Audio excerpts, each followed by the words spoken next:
Government high school बटबगी। अस्सलाम वालेकुम वरहमतुल्लाहि वबरकातुहू। आज मैं आपको बताऊंगा मिसवाक के हैरान कुन फ़वाइद। मिसवाक जो हम करते हैं, जैसे आप पेस्ट करते हो, ठीक है, लेकिन अल्लाह का करम है कि हम कहाँ के रहने वाले हैं, गांव के रहने वाले हैं। हमारे पास यहाँ पे मिसवाक मौजूद है, तो हमें ये ज़रूरी नहीं कि हम पेस्ट और ब्रश करें, हमें मिसवाक करना चाहिए, ठीक है। मिसवाक के बहुत सारे फ़वाइद हैं, समझ आइए आपको। मिसवाक के फ़ायदे क्या हैं, मैं आपको बता देता हूँ। मिसवाक करने से अकल बढ़ती है, समझ आइए आपको। क्या होता है, मिसवाक करने से अकल बढ़ती है। अगर आप मिसवाक करेंगे तो आपकी अकल भी बढ़ेगी। आपको पता है, अगर हम मिसवाक नहीं करेंगे तो क्या होगा, हमारे मुंह के अंदर बदबू होगी।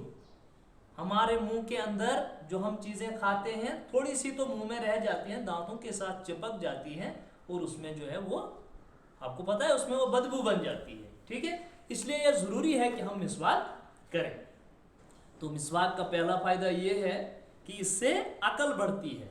और क्या होता है, खाना हजम होता है। मिसवाक करने से खाना हजम होता है। खालिद, क्या होता है, खाना हजम होता है।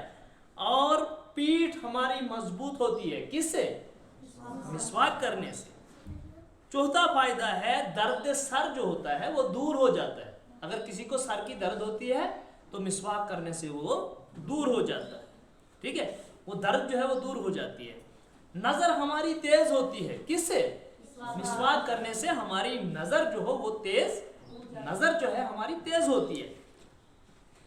और इंसान बूढ़ा तो हो ही जाता है, लेकिन जो मिसवाक करता है उसको टाइम लगता है, यानी वो बूढ़ा तो होता है लेकिन देर से होता है। कैसे, अगर हम मिसवाक ना करें तो हमारे ये दांत जो है ये मेले हो जाते हैं, ये गिर जाते हैं। कुदरती बात है, फिर तो हम बूढ़े दिखाई देंगे, समझ आइए आपको। हमारे दांत गिर जाएंगे वक्त से पहले ही। और हमारा म्यादा जो है दुरुस्त रहता है, किससे, जोर से बताओ, मिसवाक करने से। और हमारा जहन तेज होता है, मिसवाक करने से हमारा जहन तेज होता है। और मिसवाक करने से हमारे सर की रगों को सुकून मिलता है। मिसवाक करने से हमारे सर की रगों को सुकून मिलता है, समझाइए आपको। और जो हमें बलगम आता है ना, ठीक है, तो जो मिसवाक करता है उसको वो बलगम जो है वो खत्म होता है। मेरे कहने का मतलब है कि हमें डेली मिसवाक करना चाहिए, हो सके तो दिन में 2 बार करना चाहिए कम से कम। शाम को भी आपको जब सोना हो, सोने से पहले अगर मिसवाक ना किया जाए, लेकिन कुल्ली करनी चाहिए। हम नमाज तो पढ़ते हैं, है ना, तो कुल्ली हमें अच्छे से करनी, खाना खाने के बाद हमें कुल्ली करनी चाहिए, ताकि हमारे दांतों के अंदर वो गंध जमा ना हो। वो गंध जब जमा रहती है तो फिर क्या होता है, बदबू आ जाती है मुंह से। वो क्यों, जब हम मिसवाक नहीं करते हैं। तो आज के बाद आपने ये चीज़ ध्यान में रखनी है कि आपने रोज़ाना क्या करना है, मिसवाक करना है, ठीक है। इसी के साथ अल्लाह हाफिज़।